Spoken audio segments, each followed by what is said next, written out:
Hi and welcome to The Courageous Collective, the podcast where we celebrate diverse women who dare to do things differently. I'm Rupa and Vardeep, a copywriter and communication specialist. I work with women entrepreneurs to help them get clear on their brand messaging, and I help them become more visible to their target customers using PR. And I'm Vardeep Edwards, founder of The Branding Fox, a design consultancy that supports women in business with their branding and design needs. After working in corporate roles, we both took the leap into self-employment and created our own businesses where our skills and experience could really shine. But something we both noticed was the lack of women that looked like us at events, on speaker panels and in the media. Which is why we created the Courageous Collective podcast. This is our platform to celebrate and champion diverse women who are smashing it in their businesses. In each episode, we speak to a female founder about the story behind their business. We explore their inspirations, the challenges they faced and how they've dealt with them. And we talk about what they're yet to achieve. Welcome to the Courageous Collective and enjoy today's episode. Hi and welcome to today's episode of the Courageous Collective. Today we're speaking to Krishna Solanki, who is the founder and creative director at Krishna Solanki Designs and based in Cambridge. So welcome to the Courageous Collective. In this episode, we're talking to Krishna Solanki, who's the founder and creative director at Krishna Solanki Designs, and she's based in Cambridge. Krishna, it's so nice to have you on the podcast. Thank you so much for taking the time to talk to us. Thank you for having me. Oh, no worries. So let's get started. Tell us a bit more about you. Okay. So, you've already given me a really great introduction. So thank you for that. And it's a pleasure to be here. So a little bit about me. I am a branding and Squarespace website designer, freelancer turned to a founder. So I've got my own little Squarespace website design and branding agency. At the moment, it's just me, myself and I with a handful of associates that we work with, bringing them on when we need them on different projects. And predominantly we work with independent businesses, SMEs and agencies. So I started out as a freelancer probably I've always been a designer from the moment I left university. I'm self-taught, so I'm a self-taught designer developer anyway. And that came with a lot of challenges in itself to try and get experience at an agency, a creative design agency, because I always request for a portfolio or request for some evidence basically to say that you're good at your job. Because I didn't have that, it was almost a case of I'm going to just work my socks off as soon as I come out of uni, self-trained. I've still got some of my old school HTML books that I've kind of kept as a reminder, because obviously they're so outdated, there's no other purpose for them. But yeah, self-taught, and then decided I'm just gonna see where this journey takes me. Always was afraid of kind of setting out on my own and wondering like if I'm going to find the clients, how I'm going to make it work. So kind of went straight into employment. I was really, really lucky that my first job straight out of uni, I did a test to get in and made sure that my HTML and CSS was on point, and basically worked my way through the company for about 3 years. Realized that I need to now switch, and just went from designer position to designer position from different corporate organizations.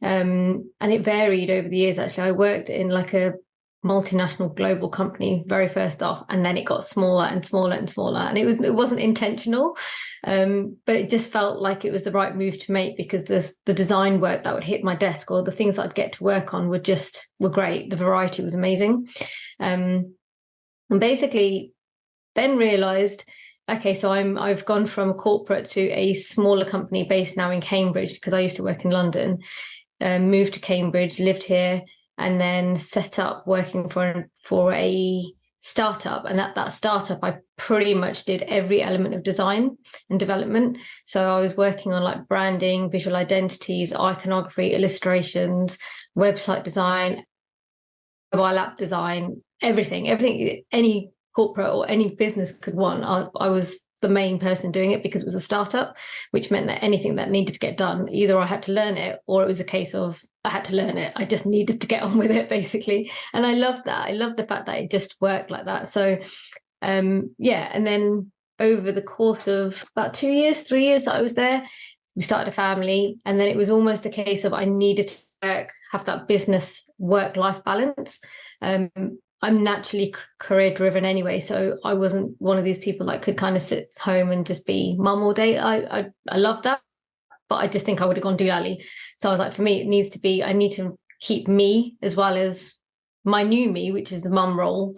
So yeah, I decided to set up the business at that point. So when I was on my maternity leave, the company actually requested that I'm in full time 5 days a week and move back into London. And I was like, that's not going to happen because I know I have a little person that I need to look after. I want to be there for them as well. So for me, it was like, how do I make this work? So instead of going back into there, and I didn't have the courage to actually go forward with setting up the business at that point. So I worked part-time for another business. When I was working part-time, this was after we'd put our little one into nursery. So she went into nursery, I worked part-time, and then I realized that it's just not fulfilling. It's just not ticking all the boxes for me. So I'm going to work from 9:30 to 2:30, can't climb the career ladder because the hours were just not enough. And this was pre-COVID as well. So flexible working was like frowned upon, let alone like, we'll set you up with an iMac and everything you need for being a part-time employee at home. It was not the done thing. So I thought, okay, right, this is fine. I've got to make this work to my benefit. And worked there from 9:30 to 2:30, had the kid in between that, and then set up the business in the ungodly hours, like pretty much every evening and whenever I could. Decided that that's just the way it's going to be, and I'm not going to give up. And started online networking as well at the same time, because pre-COVID, I wasn't able to get to any of the events, working part-time and then having the kid, and evenings became a struggle. So I was like, right, it's just going to have to be all online. And literally just used to hang out on like Facebook, in the groups, and just social stuff really. And people got to recognize who I was, and they recognized like this little profile picture of me and just saying hello and getting out there. And that was really great. And then I realized, okay, so now we've moved on. We're now 3 years in working part-time on the business. And I've got a really good client list of people I've made friends and colleagues in the 3 years. Had a second baby, and then realized, okay, so now we have 2 kids, the demands of trying to work actually for someone else, and then knowing the school routine has now kicked in as well. So the school holidays of like Easter, the 6 weeks, I'm not going to be able to stretch being at home and being working and being part-time. So it's like, what do we do? And then I thought, right, well, my eldest one, we call her little A, because my husband's called Anil, he's big A. So she's little A, little K. They were both, one at nursery, one at school. And I was like, this has got to be the perfect time to just jump ship now, because I've got a client base. I've, showcased that I know what I'm doing. I've got my own little niche, and let's just do it. So when little K went into nursery, little A was already at school. I went full-time in the business, and it was, when I mean full-time, I'm still doing like 4 days a week, because I was still hanging on to one day, thinking that I'm going to be able to get some sanity between kids, family, work thing. And I did. I used to have actually the little one at home for that one day as well. But what I also found was when she was sleeping or when she was napping, I was like jumping on and trying to work. And I just thought, as much as it's great, the balance wasn't quite there. So I was like, something's going to have to rejig and change. Long story short, we're now both kids in school. I'm full-time, 5 days a week in the business, and now doing 9 till 3, and 3 because I want to stop work so that after that I can go and get the kids and then be in mum mode, so to speak. But that's where I'm kind of trying to create this weird agency of one with associates, and I don't think anyone's kind of heard of it before. Anyone's heard of it before. And it was only on a call, but this morning I was trying to say that the industry has changed so much post-COVID that I think people are a little bit more used to actually having heard of a smaller agency that has remote associates, and you don't need everyone in a bricks and mortar office anymore.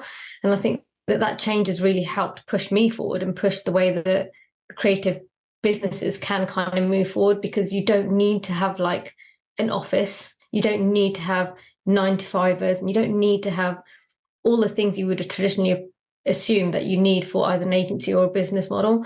So I'm quite grateful for the fact that it's shifted, and that's kind of made me realize that I can find balance in what I want to achieve in my own career, and as a mum and as a family person, so it's just, trying to find that balance was really key. And I think the shift is definitely moving in our favor. Wow, Krishna, you said so many things that have I know, sorry. I just rambled, no, it's great. I think we have so much in common, which is interesting. I know obviously you and Vardeep, particularly from a design perspective as well, but being a mum and the fact that you held on to your actual part-time work and being your own business owner for 3 years and with a little one, like, hats off to you. I mean, that is incredible in itself. But yeah, thank you. That has just been such an interesting introduction, and we have more questions. So I'm quite interested in, so you're self-taught. What did you study then at college or university? So good question. So at university, well, let's go back. So A-levels, I did maths, business studies and computing. So back then, graphic design was very, very early, and it was not even like a thing that anyone would believe was going to kick off and take off. So I was like, okay, well, there's not enough credibility for me to kind of be like, let's do that. And at that stage, I was like, is that really what I want to do? Because all I really enjoyed doing was sitting on my computer and actually just designing and developing, but I just didn't know it at the time because it wasn't coined, it wasn't a term. So I did that at A-levels, and actually I flunked my computing A-level. I got an E in it, which was not not the done thing to do back then, and actually frowned upon because it's not the sciences, it's not economics, it's not leading the industry norm that Asians and Indians, I think, kind of push their kids into. So then trying to be like, I'm going to go into something computer sciencey, which might not work, not sure. And then even trying to push it further and say, hang on, let me go into something more design led, which they don't see back then. They didn't see the return on investment on it. So it wasn't really a credible industry or something to go into, I felt. Got through that, went to university and studied business information systems. So still business, still information systems. And it was only in my third year at the industrial placement, I worked for an electronics company, and we were working on the internet. And they basically were like, let's design and develop an intranet. So I was like, this is great. I love this stuff. So I didn't even know I loved it until I actually was doing it. Yeah.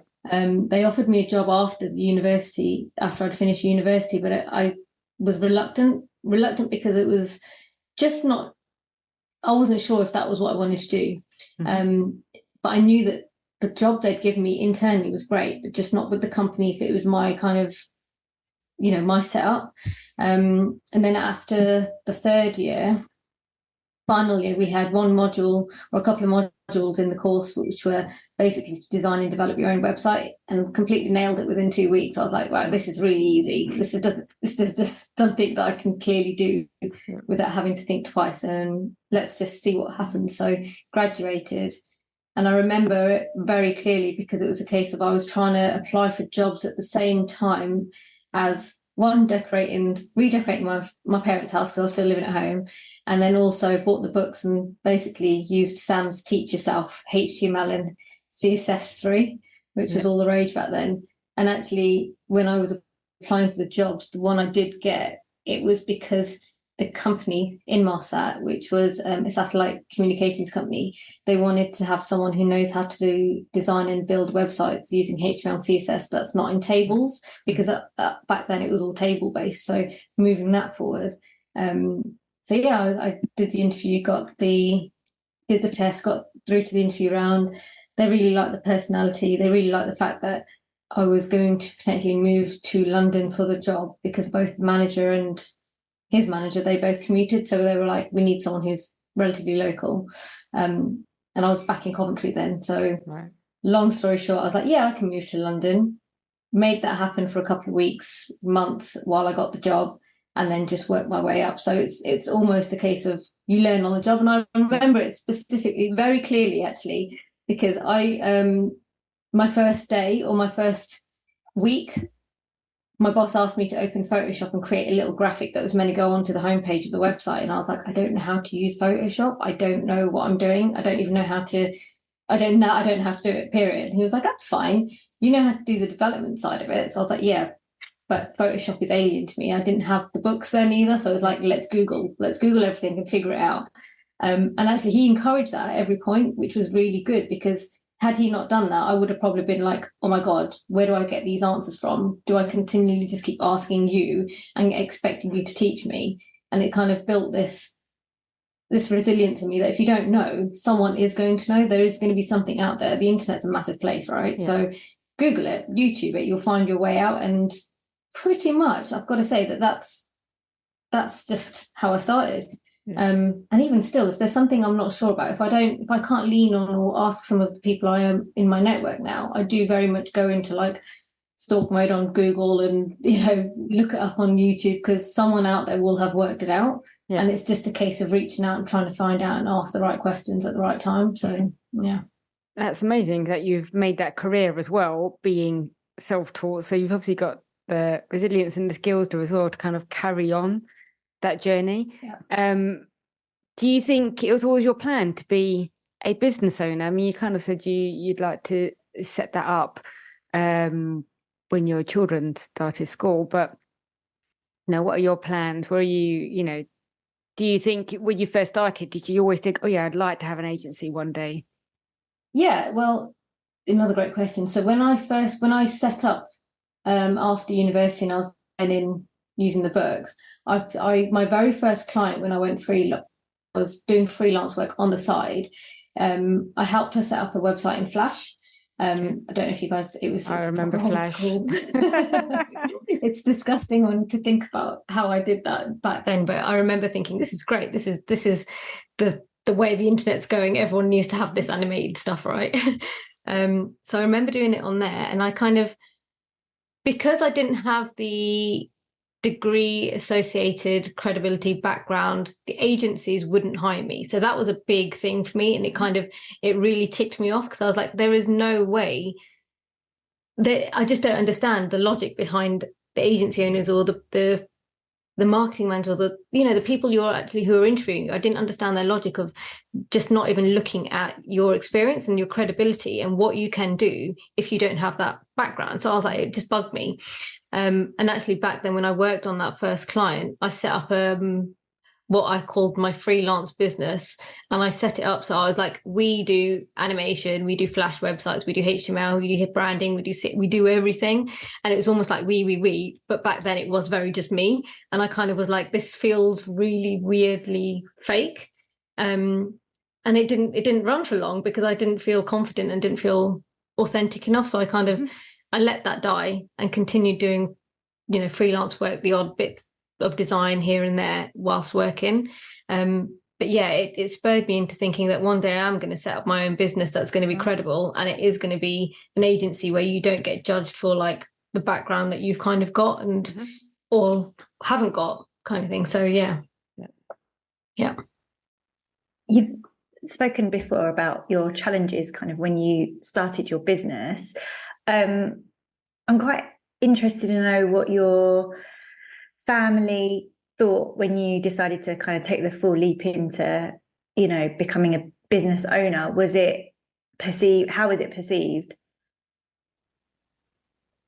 So I actually always have had a really sad life, in the sense that I'm constantly glued to like a MacBook or a machine, right? And not a lot of people get it. I don't watch that much TV, and when I do, it's like a binge watch. So it's a case of back in the day when I was living with my parents, and I was like still finding my own individual me. Whenever anything was going on, I'd still be on my laptop at evenings. That's just the way I worked, essentially. And then post-marriage, post kind of having the kids, there's always been that fire that it's kind of my joy. It sounds really sad, but it's kind of my joy. I get peace at being like at the computer screen, actually designing and developing, because it's like, it's my creative outlet, right? And actually, because of the number of years I've always kind of just done freelance stuff on the side whilst working in the evenings, it didn't feel alien to me when I kind of felt like I need to do this now because I'm busier with kids. It almost was like, right, this is just me ramping it up a little bit more and making sure that I'm dedicating time for me. It's almost like, how some people enjoy sitting in a corner reading a book, or some people enjoy going out for a run and they get that release. For me, it was like, it's all internal. It all goes back into work. It's like my energy comes from actually working and actually doing the things like design and development. So it's almost like counterintuitive that I don't get a break from it, but two, it kind of spurs me on to keep going. Yeah. And I remember thinking, you know, one day when I do take this freelance business officially and take it into proper business mode, agency mode, what's that going to look like? And I'm quite fortunate in the fact that by the time I had decided that I'm going to take the leap, I'd saved quite a lot of money. I say a lot, I saved enough to know that if we had any dry moments in the finances, I could still pick up the pace. And actually, my husband is really supportive. So making sure that I've got a really supportive network or people behind me was quite key. So it wasn't a I'm doing this on the whim and just going to get on with it and see what happens. It was quite a calculated move because I'm not a risk taker. So every move I make is it's slow in comparison. If you're going to compare, you shouldn't. But yeah, I've always done things at my own pace quite slowly and kind of made sure that, you know, if I'm doing it, I'm going to do it properly.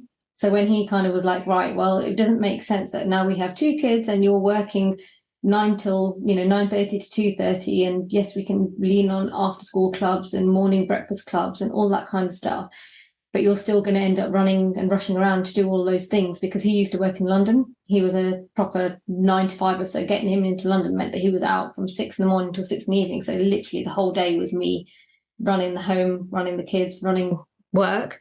So it's going to work for me. And I was like, well, I can't seem to find a career progression even in that position that I was in. So it has to be, this is the only option. So you kind of, shall we go for it? And if all hell lets loose and it doesn't work, I've still got the experience to go back into going into like a company, but let's see how it goes. And I think he knows from my personality being quite driven and, once I set my mind on something, there is no plan B. It'll be a slow plan A, but it will happen. It will definitely happen. So it was mainly making sure that, one, he was on board, and actually he was more a case of just do it, because if you don't do it, I'm never going to hear the end of it, and you're going to be sitting here forever just wondering why you didn't do it. So It was him. Plus, it's a case of, I knew that by the time that I was putting the feelers out, I'm going to go freelance properly or like set up my own business, I had enough people in my network to be able to support it as well. So I had some great clients who, if I was to reach out to them and say, look, this is now happening, do you need design work? Do you need any development work? 80% of them said yes. So I already had that kind of there. And they are still my clients to this day. So a couple of them are actually repeat businesses and repeat clients, and we've done the websites for them over and over again. So you can't see it, but that award behind me, that's one of my very first clients when I went freelance. So little Kay, who's now 4, when she was 1 year old, it was Sue from Sukio, a digital marketing agency in Cambridge. They were on Squarespace, and she basically reached out through Cheese. From now, I followed her avidly for ages online, and I was like, she is just like the mentor, the person that I want to achieve to be like, because she's got the agency, she's got a great setup, and it's just everything about it is like, I need to learn. So over Instagram, I basically was like, would you mind if you kind of had a chat with me, because I'd love to learn from you? And she was like, yeah, sure. And I was like, oh my God, how she said yes. I didn't expect this to happen. Basically, she mentored me every 6 weeks, just out of the good nature of her heart. She literally was like, we'd organize these calls, have 1 hour calls, and I'd tell her where we are in the business, what my challenges are, what I want to achieve. And she'd help me brainstorm and basically pushed me and helped me, support me moving forward. Now, she's really good, close friends with Sue, who's the digital agency owner, and her website was on Squarespace. So Kelly basically joined the dots and was like, Sue, meet Krishna, Krishna, meet Sue. And she was like my very first client post or going into freelance. And I remember meeting her to redesign her first website, which is the one we won the award for.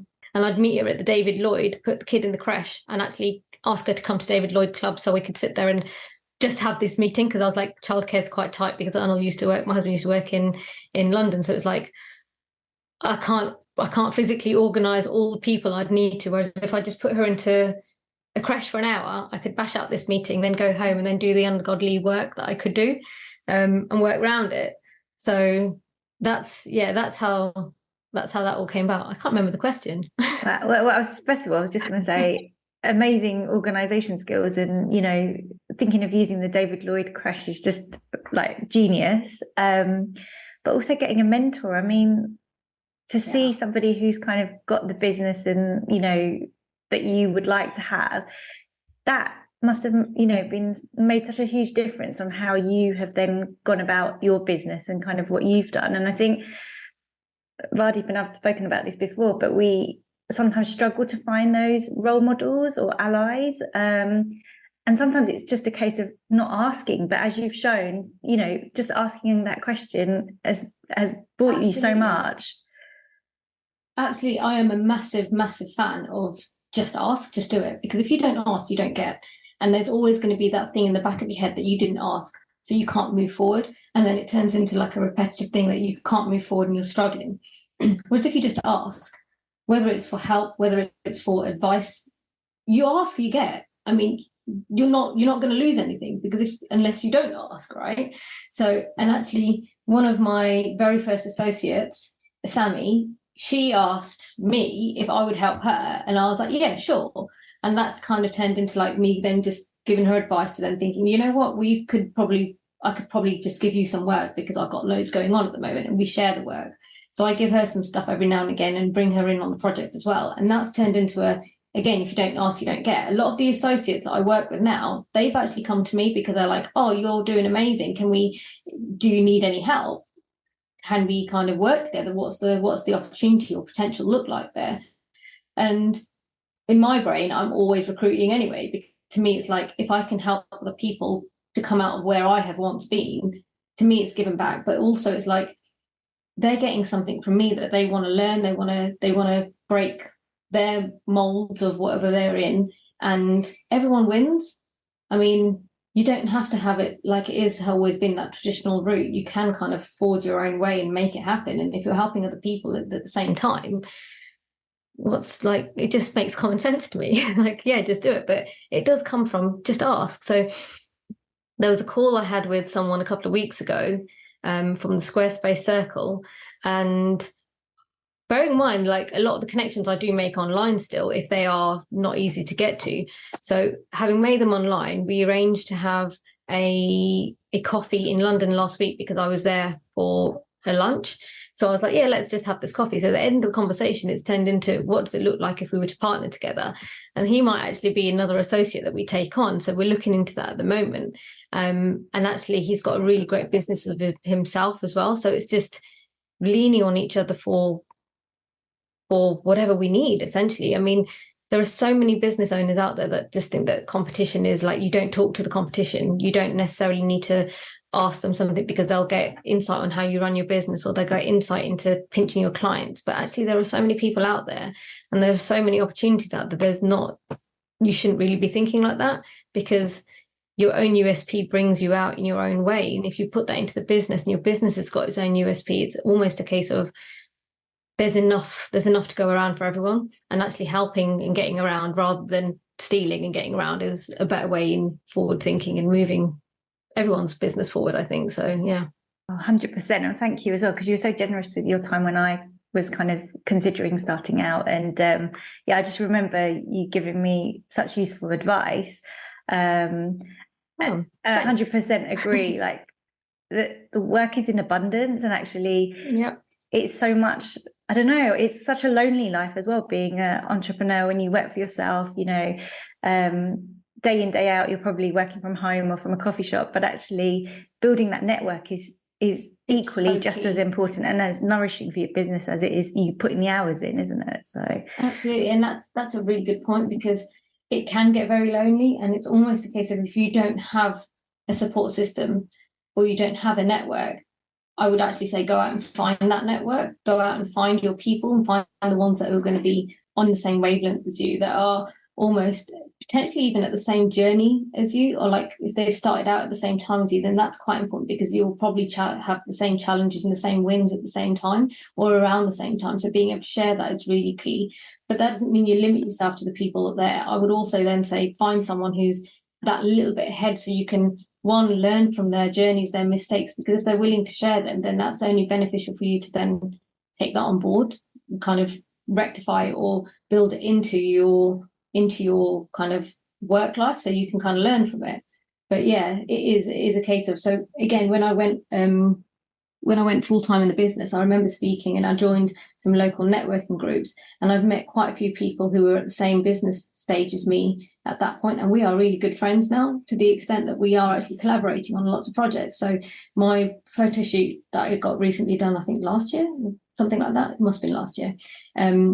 It was done by a lady called Elodie Gouge, and she's a brand photographer. Now, I met her at the same time as when I was setting up. So we were at the same networking group.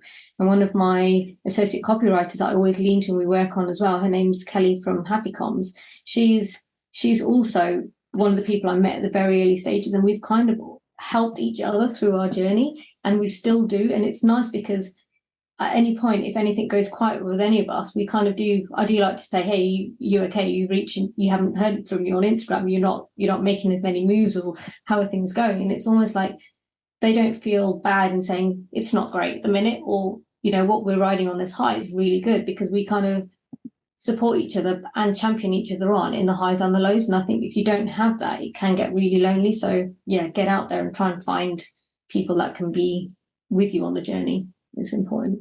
It's really great advice, isn't it? And also that whole thing about community over competition, because business is about building relationships as well. So you've kind of got to factor that in when you're running your own. I think you've kind of answered the next thing I was going to ask you, which is about the advice that you give someone starting out their business. But I don't know if there's anything else you want to add to that at all. I think that's the main thing. Just don't feel like you can't ask. Another thing, just go and find your people. There are a lot of introverts out there as well, so it's not going to be an easy thing to do, but that doesn't mean you can't do it.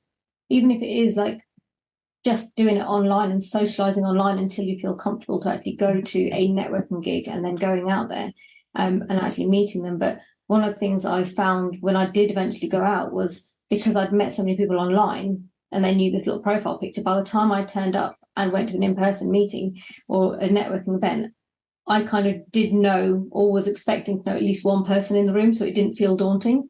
Mm-hmm. And it is scary to go into a room full of people and be like, hey, who's my people? Who's my tribe? How do I find them?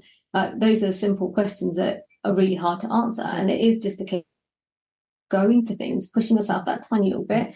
Even if you are an introvert, I would say, even the first step is just put your coat on. That baby step will help. And then once you've kind of turned up and you're outside the venue, even now, after COVID, it was such a big thing to then get myself into the brain mode of like, I'm going to go to networking events, I'm going to meet these people again, because one, you're already quite reluctant with everything that's been going on in the world, and two, it's like no one's seen me for the past year and a half, but everyone's in the same boat. And I think that COVID has changed for a lot of people. It's changed them. So what I remember one of the events I went to, it was the first event after COVID, and it was it's a woman up event that was arranged by Elodie now. So she kind of created this working group in Cambridge. I went to it and I was sat in the car thinking, oh my God, I actually only know this one person who's in this networking group, and there's going to be probably about 20-25 people there. What do I do? Do I have the energy for this? Do I have like enough in me to actually go there and just talk? But it isn't even the fact that you have to talk. Sometimes all you have to do is go and listen, because there are people out there, are extroverts, who will just do all the talking, and all you have to do is absorb it and let them do that, let them do their thing. You just have to sit there and like be present, because even if it is like you're not saying anything, it's not a bad thing. Your presence is there. And actually, if you do that a few times, people will know who you are because you've turned up. And then it becomes like a familiar face in the crowd. And then eventually you'll feel like comfortable when you're ready to talk and maybe ready to share your story. But that's your next step. But it's just, I'd say it's equally important to just break it down into small steps, and then go and then see where it leads you. So you've spoken a bit about being visible and putting yourself out there, and in particular online and offline networking. Did you do anything else to help promote your business? And, did you face any challenges along the way as well?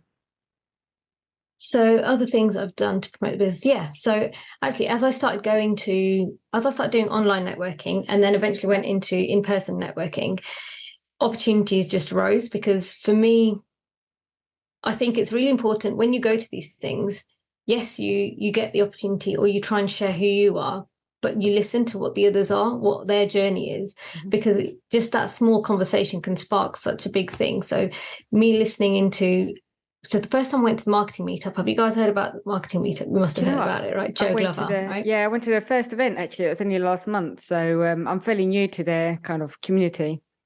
Brilliant. Well, that's a good move, because the first one I went to, and this was when Joe had set it up in Cambridge, I didn't know anyone there. I didn't know who he was. I kind of walked into the room, and their thing is that they've got little stickers that you put your name on, right? I've actually got one there, so I've kept it because I felt it was like one of these moments that I think, yeah, I'm just going to keep it. Basically, it said, "Hello, my name is Krishna." I put a smiley face on it.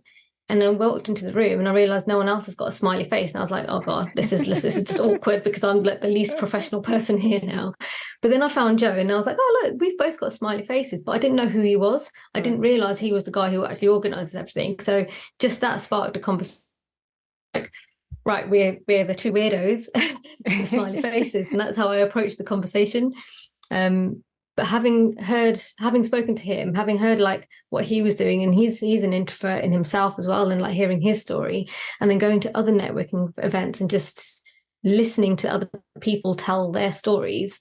It doesn't matter where you are in the business or what stage you're in, because everyone's at a different stage. And actually the people you meet who have just started off, they could be the people you meet even like in 3 years' time, and they've made it to a different level, and you've got that connection. So that to me is listening is really important. But also those meetings have led to opportunities where I've been like, would you like to come on a podcast? Would you like to kind of have a speaking opportunity? Would you like to be on a panel? And I'm like, for me, I always say yes and then work out the fine details later. And I think it's not always the done thing. It takes, you've got to take it with a pinch of salt. But a lot of the things that scare me, I do just say yes to them. I'll just figure it out later. And then it's almost a case of, I know that thing is looming and it's coming close, and I'm going to get more and more scared about that, the fact that it's coming. But it gives me that chance to, at least I've said yes, and now I've just got to prep. And then I'll prep one thing on one day, and then I'll prep another thing another day. And I'll just take baby steps towards it, and knowing that it'll be fine. We'll just work it out. And then slowly, those speaking events or those panel invitations, they become normal. And then it's almost a case of like, how do you make them better? And I'll be honest, even like, so I've done a couple of recently. So I did the one with Squarespace, and the tech issues that I was telling you guys about, it did happen. And it was like, I was completely like, oh my God, this is just the worst time for anything to happen, because this is the most audience I've had, and the biggest event I've kind of been involved in.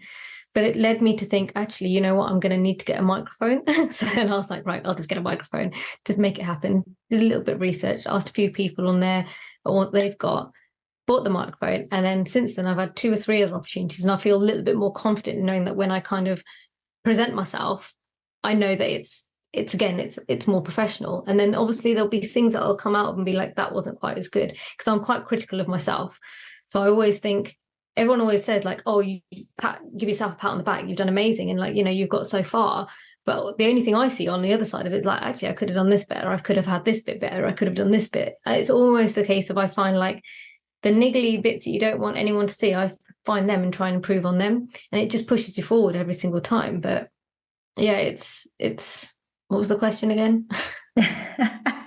It's interesting.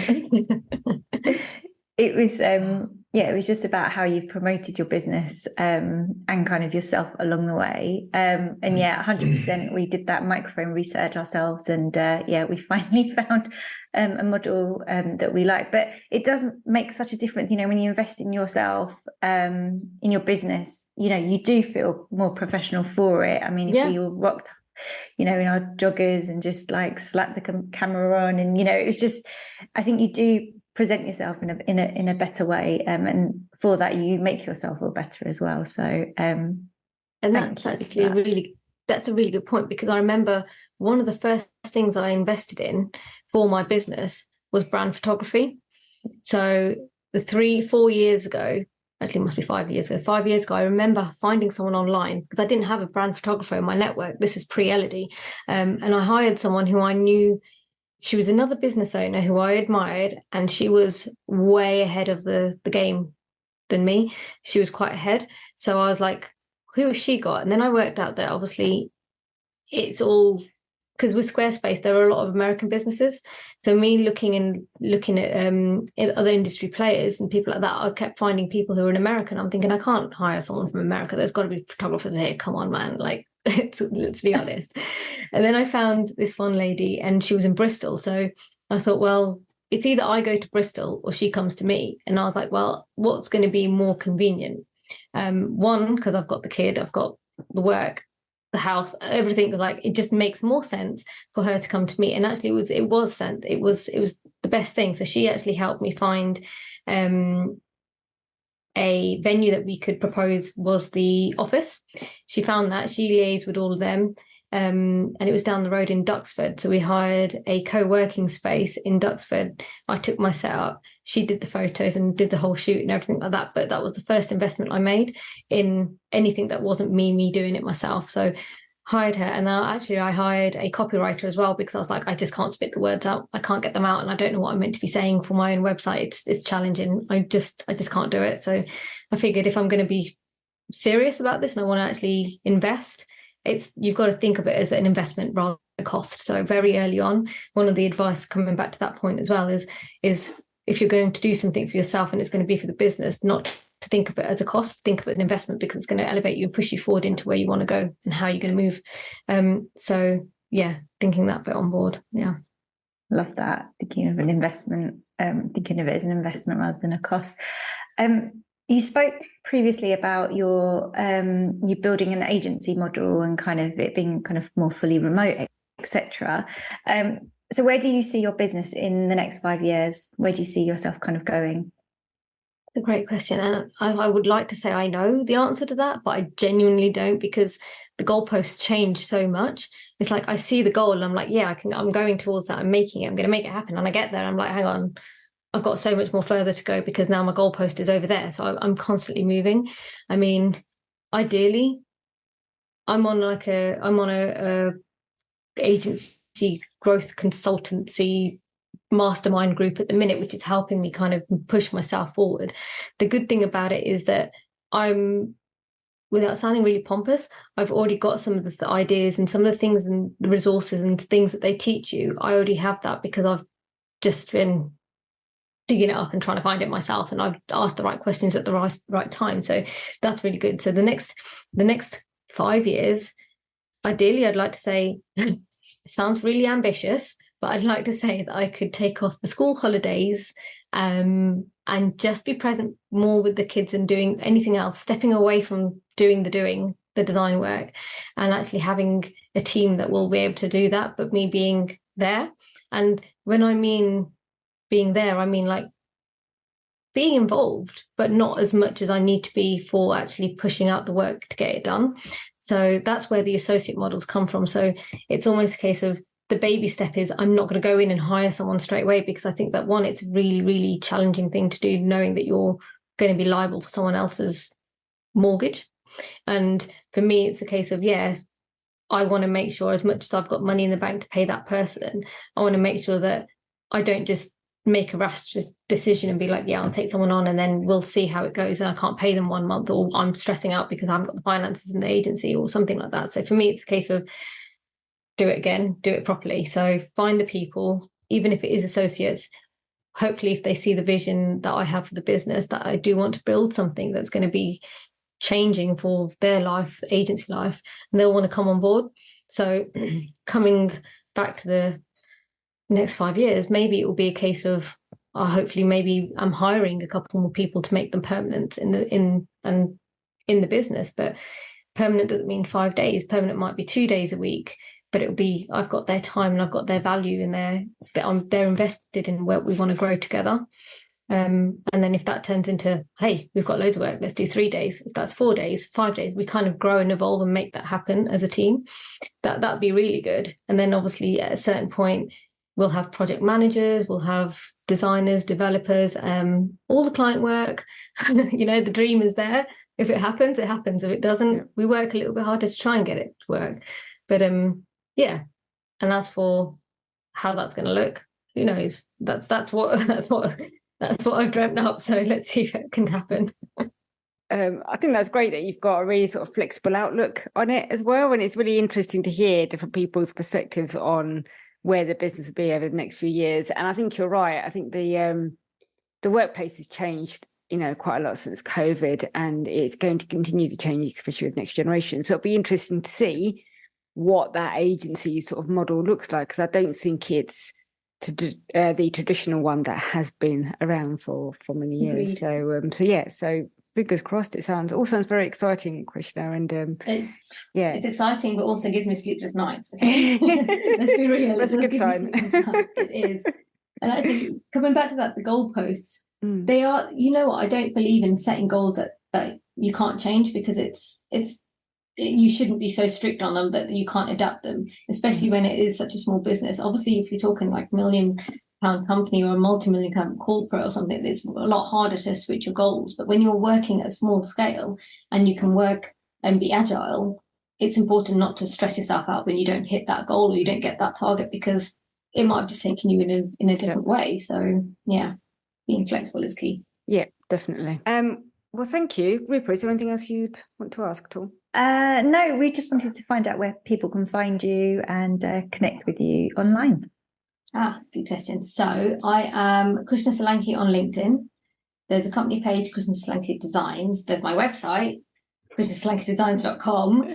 And there's Instagram, Krishna Solanki Designs. So I'm trying to keep it consistent, thinking that it might ring home, but it's so long to say sometimes. But watch this space. That might change soon as well. So yeah.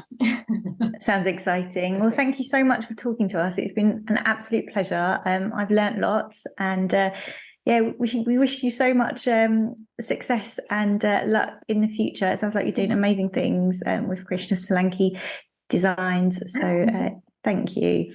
No, thank you guys for having me. It's been a real pleasure to talk to you. It's nice. Thank you.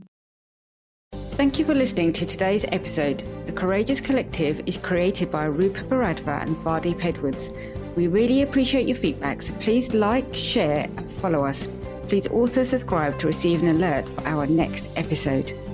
You can find out where to follow us on social media in the show notes, and if you'd like to be a future guest, please do get in touch.